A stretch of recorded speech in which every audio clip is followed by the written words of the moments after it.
Meu Pai, onde o Senhor está? Eu clamo em meio ao barulho da minha vida, mas a única resposta que eu encontro é o eco da minha própria voz. Eu busco a tua face em meio às minhas ansiedades, mas tudo o que eu sinto é um vazio.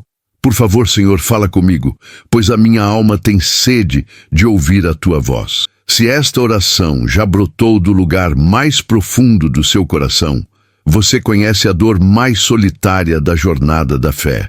Não é a dor da provação ou da dificuldade. É a dor da aparente ausência.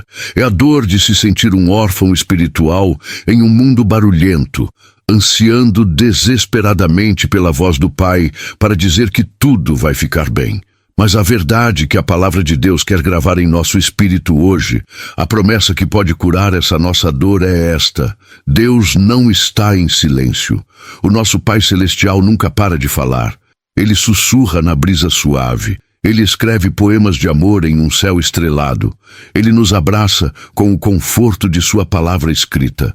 O problema não é que o remetente parou de enviar as cartas. O problema é que nós, por causa do ruído do mundo e da agitação da nossa própria alma, nos esquecemos de como reconhecer a sua caligrafia de amor. A promessa que eu lhe faço hoje é que esta jornada será um tempo de cura para os nossos ouvidos espirituais.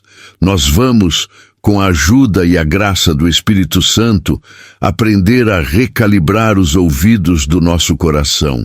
Nós vamos desvendar juntos os canais, as formas que Deus usa para se comunicar conosco em nosso dia a dia, para que possamos trocar a frustração do silêncio pela alegria de uma comunhão constante e de uma intimidade real.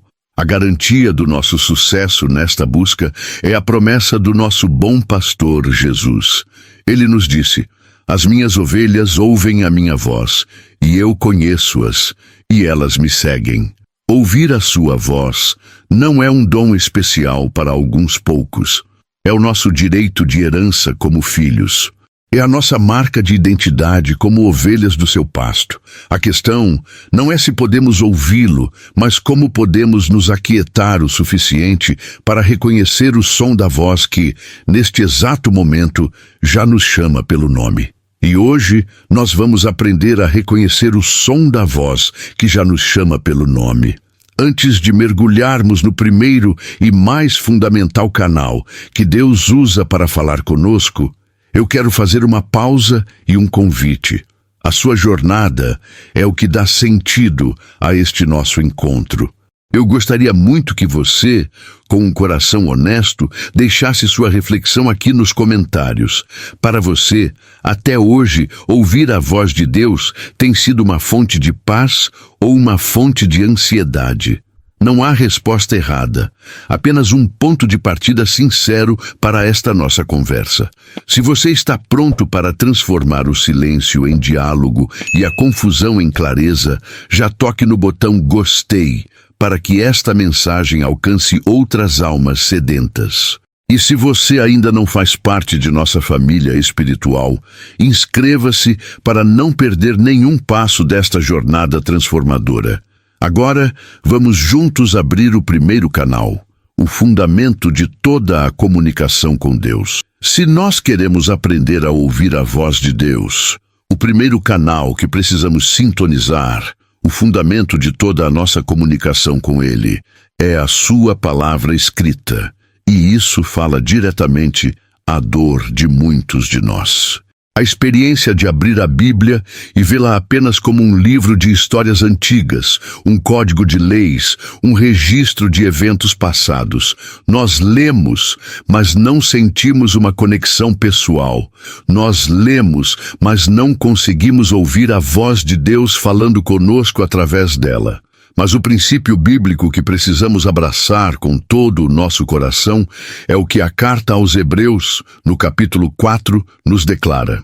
Ela diz: porque a palavra de Deus é viva e eficaz, e mais penetrante do que espada alguma de dois gumes, e penetra até a divisão da alma e do espírito, e é apta para discernir os pensamentos e intenções do coração. A Bíblia não é um texto morto. Ela não é um monumento histórico, ela é um organismo vivo que respira com o sopro do Espírito Santo, que é o seu verdadeiro autor. E aqui, uma revelação contraintuitiva é a chave para a nossa segurança no discernimento. Deus nunca, jamais irá contradizer em um sussurro aquilo que Ele já gritou em sua palavra. Portanto, a Bíblia é o nosso filtro, é o nosso prumo, é o fundamento seguro sobre o qual todas as outras formas de ouvir a voz de Deus precisam ser testadas. Se nós não estamos imersos naquilo que Ele já disse de forma clara, pública e definitiva, será muito difícil e até mesmo perigoso tentar discernir o que Ele pode estar dizendo de forma pessoal e subjetiva ao nosso coração. A palavra, então, nos convida a uma leitura dialogada. É um convite a, antes de abrirmos as Escrituras, nos colocarmos em uma postura de oração com um coração que clama. Espírito Santo, o autor deste livro, por favor, fale comigo através desta passagem hoje. Ilumine os meus olhos. E ao ler, podemos manter um diário ao nosso lado. Não para anotar apenas o que o texto diz historicamente, mas para registrar a resposta à pergunta que o Espírito nos faz através da leitura. O que isso que eu acabei de ler diz sobre mim? O que isso diz para mim em minha situação hoje? Isso transforma a leitura de um monólogo para um diálogo. Pense nesta poderosa metáfora. A Bíblia é como a grande coleção de todas as cartas de amor, gravadas e autenticadas, que Deus já enviou para a humanidade. E tentar ouvir a voz de Deus em nosso dia a dia, sem antes conhecer a sua voz, em sua palavra, é como tentar reconhecer a voz de uma pessoa com quem você nunca conversou, do outro lado de uma linha de telefone com ruído. Mas, se você já ouviu horas e horas de gravações daquela voz, se você conhece o seu timbre, o seu jeito de falar, as suas expressões, você será capaz de reconhecê-la em qualquer lugar, mesmo no meio da estática. A Bíblia nos familiariza com o som inconfundível da voz do nosso amado. Depois que nos firmamos na rocha da palavra, Deus nos convida a sintonizar um segundo canal, uma frequência muito mais sutil e íntima. É o canal da nossa intuição, o sussurro do Espírito Santo em nosso espírito. E o nosso bloqueio aqui é o medo de confiar em algo que parece tão subjetivo. O medo de confundir a voz de Deus com os nossos próprios desejos, com os nossos próprios medos, ou, como alguns dizem, com a pizza que comemos ontem à noite. Mas o princípio bíblico nos mostra que Deus se deleita em falar desta forma. A experiência do profeta Elias em sua hora de maior desespero, na caverna, é o nosso grande ensino. Deus não falou com ele no vento forte que quebrava as montanhas.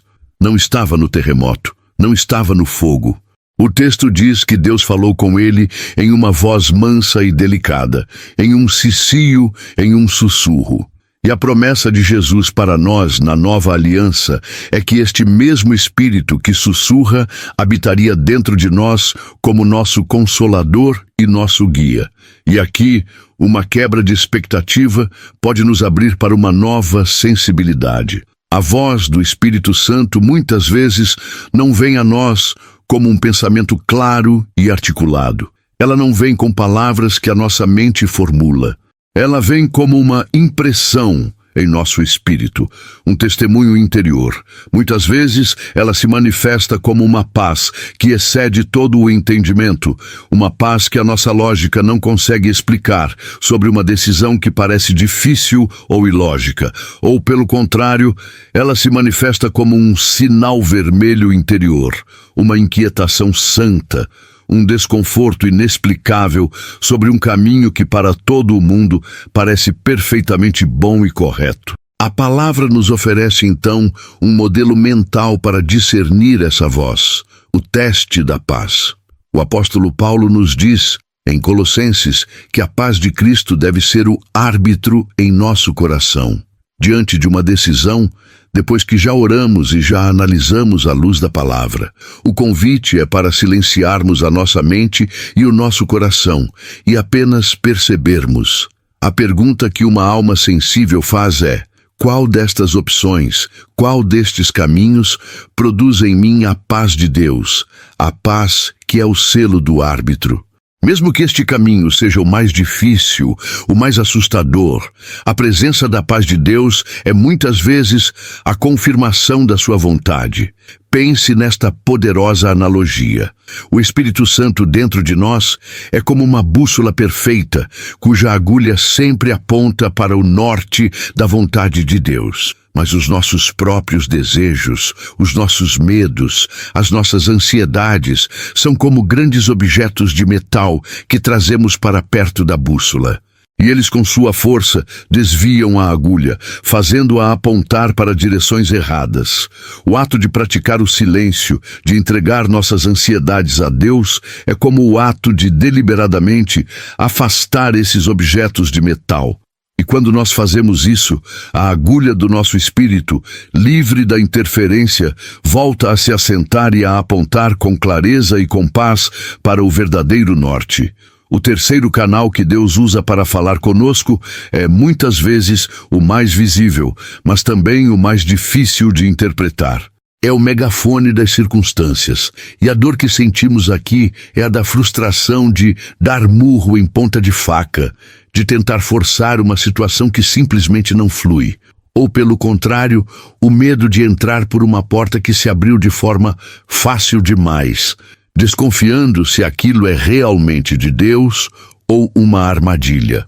O princípio bíblico que nos ensina a ler a mão de Deus nas circunstâncias está na jornada do apóstolo Paulo, em Atos, capítulo 16. Nós vemos como o Espírito Santo ativamente impediu e não permitiu que ele seguisse com os seus próprios planos missionários, por mais bem-intencionados que fossem. Eram as portas fechadas. E então, através de uma visão, Deus lhe mostra um homem da Macedônia, clamando por ajuda. Era a porta aberta. E o texto diz que, tendo tido a visão, eles procuraram partir para a Macedônia, concluindo que o Senhor os chamava para lhes anunciar o Evangelho. E aqui, uma quebra de expectativa é fundamental para a nossa paz. Uma porta fechada por Deus não é uma rejeição à sua pessoa, é uma proteção para o seu propósito. É o amor de um pai que sabe o que é melhor e que, por vezes, nos impede de entrar em um caminho que nos levaria à frustração. E, ao mesmo tempo, uma porta aberta não deve ser entrada de forma cega e impulsiva. Ela deve ser sempre confirmada pelos outros canais que Deus usa para falar conosco, a sua palavra e a paz em nosso coração. Deus usa as circunstâncias da nossa vida como um grande mapa, cheio de desvios, de atalhos e de estradas bloqueadas, para nos guiar em segurança ao nosso destino. A sabedoria bíblica nos convida então a uma aplicação prática, a fazermos um inventário de portas em nosso coração.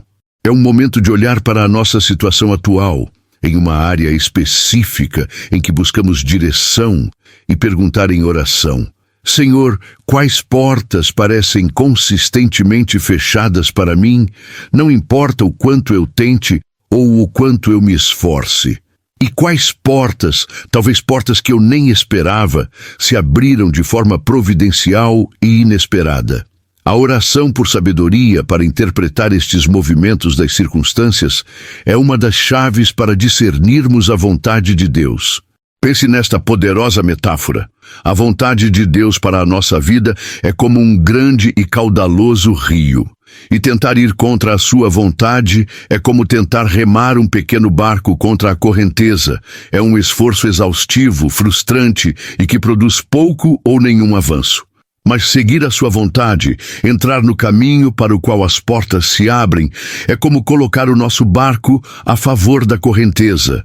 Sim, ainda haverá obstáculos no caminho, pedras das quais teremos que desviar, remansos onde teremos que remar com mais força. Mas existe um fluxo geral de graça, uma força maior que nos impulsiona para a frente, em direção ao grande oceano do propósito de Deus para nós. E a paz está em aprender a fluir com este rio. O quarto canal que Deus usa para nos guiar é o som da comunidade, o eco da sabedoria que vem através do corpo de Cristo. E este canal confronta um bloqueio espiritual muito comum em nossa cultura. O nosso orgulho e o nosso individualismo que nos fazem querer ouvir a voz de Deus sozinhos, sem a necessidade de submeter as nossas percepções e os nossos sentimentos ao conselho de outros irmãos. Mas o princípio bíblico nos mostra que a sabedoria e a segurança se encontram na comunidade. O livro de Provérbios nos alerta que, onde não há conselho, os projetos fracassam, mas com a multidão de conselheiros se estabelecem. E a igreja primitiva nos dá um modelo de como a direção de Deus é muitas vezes confirmada no meio da congregação. No livro de Atos, capítulo 13, o texto diz que, enquanto os profetas e os mestres da igreja de Antioquia serviam ao Senhor e jejuavam juntos, o Espírito Santo lhes disse: Apartai-me a Barnabé e a Saulo para a obra a que os tenho chamado. A direção missionária mais importante da história da igreja não foi dada a um homem em isolamento, mas a uma comunidade em adoração. E aqui, uma quebra de expectativa sobre a nossa jornada solitária nos traz segurança. Deus raramente nos guia em um vácuo. Quando Ele está de fato falando algo ao nosso coração, quando a nuvem está realmente se movendo, Ele, em sua graça, frequentemente confirma a mesma mensagem através de outras fontes. É quando aquela sua inquietação interior, aquele seu novo fardo, começa a ser confirmado como um eco pelo conselho de uma pessoa sábia e piedosa que você admira. É quando um tema começa a se repetir de forma insistente nos sermões que você ouve ou nos livros que você lê. Isso não é coincidência, é o Espírito Santo construindo um caso. É Deus fornecendo testemunhas para lhe dar a coragem de seguir. A sabedoria bíblica, então, nos convida à prática do conselho de confiança. É o ato de humildade de identificarmos em nossa vida algumas poucas pessoas que reconhecemos como sendo espiritualmente maduras, cheias do Espírito e da Palavra. E quando estivermos em uma encruzilhada, com o coração confuso, abrir a nossa luta com elas. O objetivo não é pedir para que elas decidam por nós, pois a responsabilidade final é nossa. Mas é pedir que elas orem conosco e por nós, para que Deus possa usar a sabedoria e a perspectiva delas para confirmar ou até mesmo para desafiar aquilo que está em nosso coração. Pense nesta poderosa metáfora. Se a sua vida é um instrumento, ouvir a voz de Deus sozinho é como tentar afinar o seu instrumento em uma sala completamente vazia e em silêncio. Você pode até achar que está no tom certo, mas a verdadeira prova vem quando você se junta à orquestra. Buscar o conselho do corpo de Cristo é como se juntar à orquestra de Deus. E ali, ao ouvir os outros instrumentos, sob a regência do maestro, o Espírito Santo, você consegue perceber se a sua nota está em harmonia ou em dissonância com a música que Deus está tocando. O quinto canal através do qual a voz de Deus fala conosco é talvez o mais íntimo e o mais constante de todos. É o volume da nossa consciência. E a dor que sentimos aqui é a de uma geração que foi ensinada a ignorar, a racionalizar e a silenciar essa voz interior, sem perceber que, muitas vezes, ao fazer isso, nós estamos silenciando um dos alertas mais preciosos do próprio Deus. O princípio bíblico nos mostra que a consciência é um dom de Deus, um sensor moral que Ele plantou em cada ser humano. O apóstolo Paulo, na carta aos Romanos, diz que a obra da lei está escrita em seus corações, testificando juntamente a sua consciência e os seus pensamentos, quer acusando-os, quer defendendo-os. A nossa consciência é uma testemunha interior que reage à luz da verdade de Deus. E aqui, uma quebra de expectativa pode nos fazer dar muito mais valor a essa voz. Aquela pontada de desconforto em seu espírito, aquela inquietação que você sente um pouco antes de fazer algo que sabe que é errado, ou a paz e a alegria que inundam o seu ser depois de um ato de retidão e de amor, não são apenas um mecanismo psicológico, são, muitas vezes, a obra ativa do Espírito Santo. É o nosso guia interior, usando a nossa consciência como um megafone para nos alertar do perigo ou para nos confirmar no caminho certo. A aplicação prática dessa verdade é um convite a não silenciarmos mais a nossa consciência. Quando ela nos acusar de algo, a sabedoria não está em justificarmos o nosso erro, mas em pararmos para ouvir, em levarmos essa acusação diretamente a Deus, em um ato de confissão e de arrependimento. E quando ela nos defender, quando sentirmos a paz de uma decisão correta, a sabedoria está em agradecermos a Deus pela sua graça que nos guiou. O ato de cultivar uma consciência sensível e limpa é, na verdade, o ato de cultivar a nossa capacidade de ouvir a voz de Deus. Pense nesta poderosa metáfora.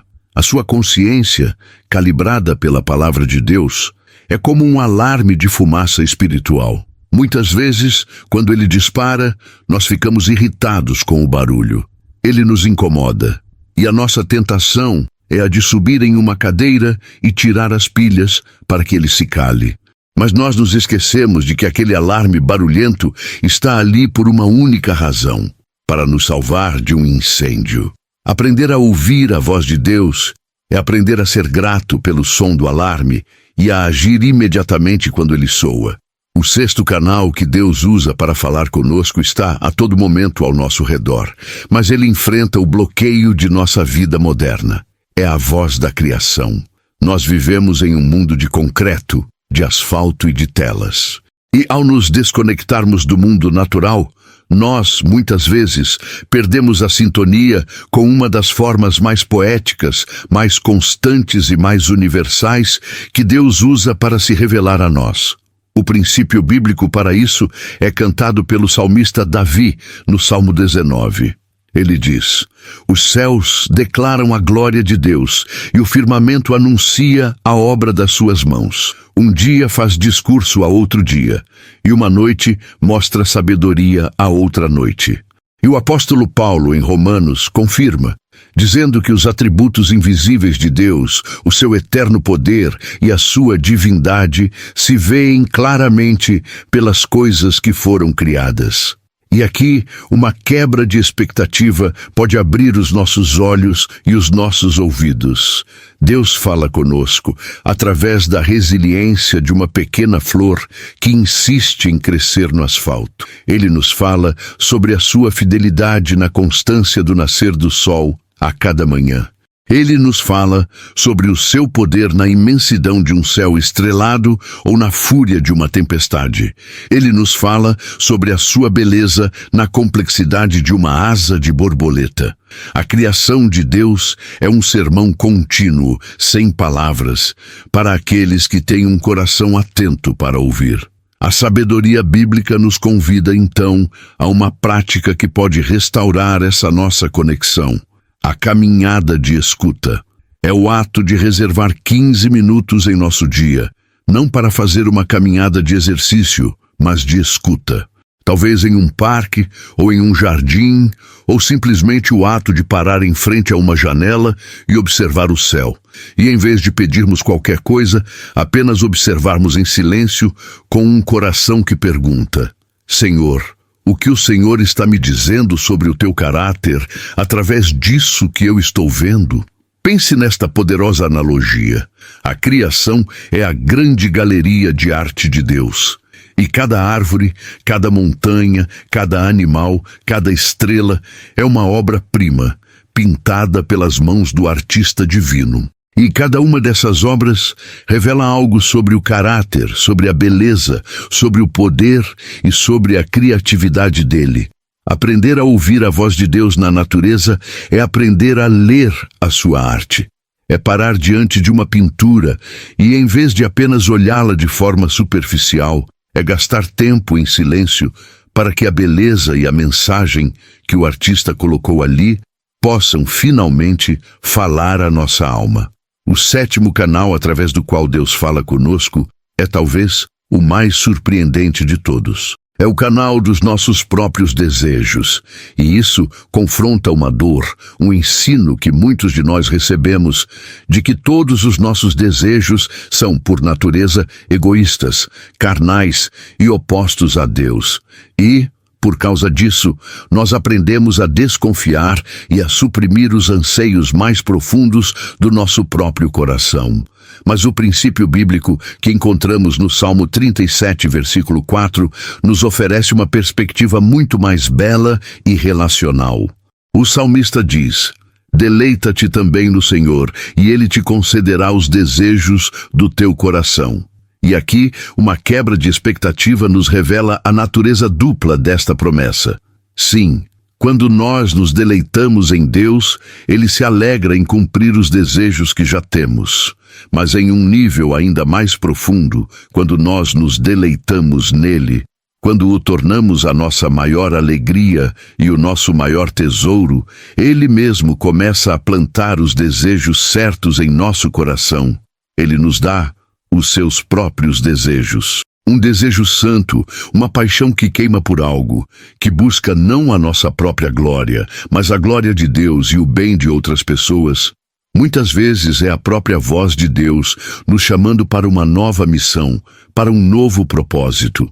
A sabedoria, então, nos oferece um teste do propósito para discernirmos a origem de nossos desejos. Diante de um forte desejo que surge em nossa alma, um coração que busca a vontade de Deus, pode-se fazer algumas perguntas-chave. Primeira, se eu alcançar isso, quem será glorificado no final das contas? Eu ou Deus? Segunda, a jornada para alcançar este desejo me levará para mais perto de Deus, em dependência, ou me afastará dele, em autoconfiança?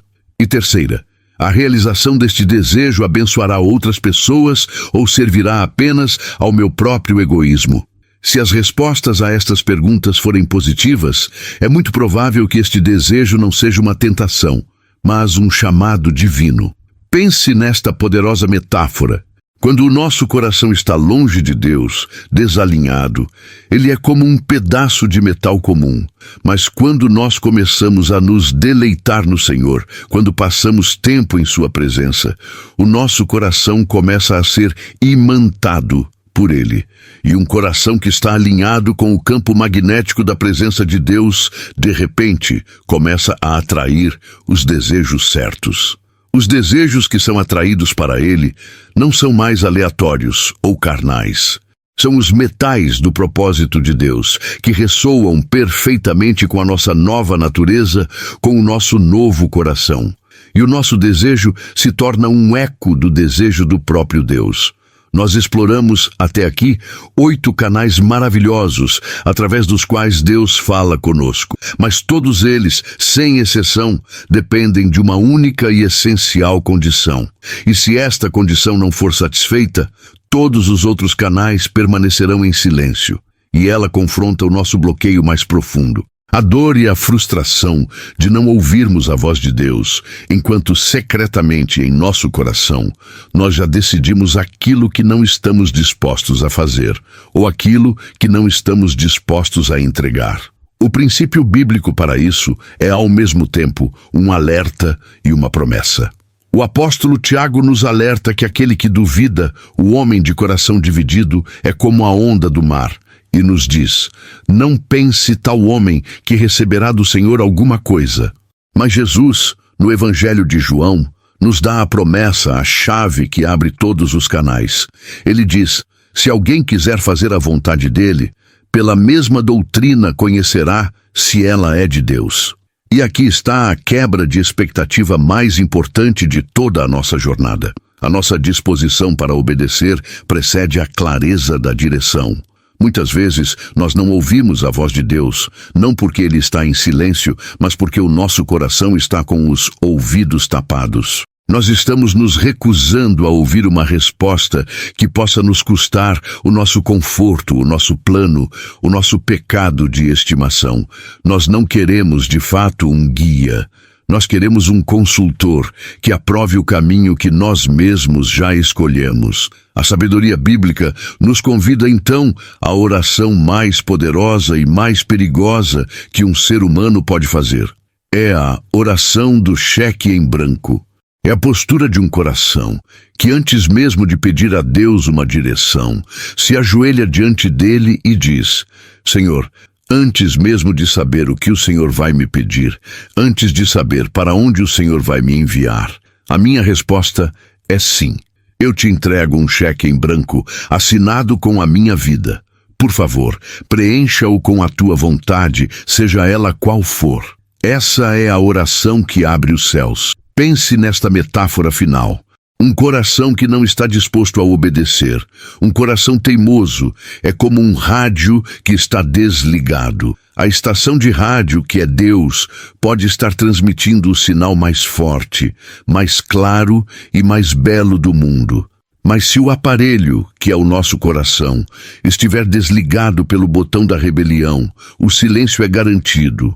A rendição, o ato de dizer sim a Deus, antes mesmo de ouvir a sua voz, é o ato de ligar o rádio. E um rádio que está ligado inevitavelmente ouvirá a música do céu. E assim, ao final de nossa jornada, o que nós descobrimos? Nós descobrimos que o nosso Deus não está em silêncio. Ele fala através da sua palavra viva. Ele sussurra através do seu espírito em nossa intuição. Ele grita através do megafone das circunstâncias, das portas que se abrem e que se fecham. Ele ecoa através do conselho sábio da sua comunidade. Ele alerta através do sensor da nossa consciência. Ele pinta a sua glória através da criação. E ele planta os seus próprios desejos em nosso coração. E vimos que a condição essencial para ouvir esta sinfonia de vozes é um coração rendido, que diz sim ao Maestro. A verdade poderosa que se revela então é que ouvir a voz de Deus não é sobre aprender uma técnica mística ou sobre alcançar um nível de espiritualidade elevado. É sobre cultivar um relacionamento. Não é sobre encontrar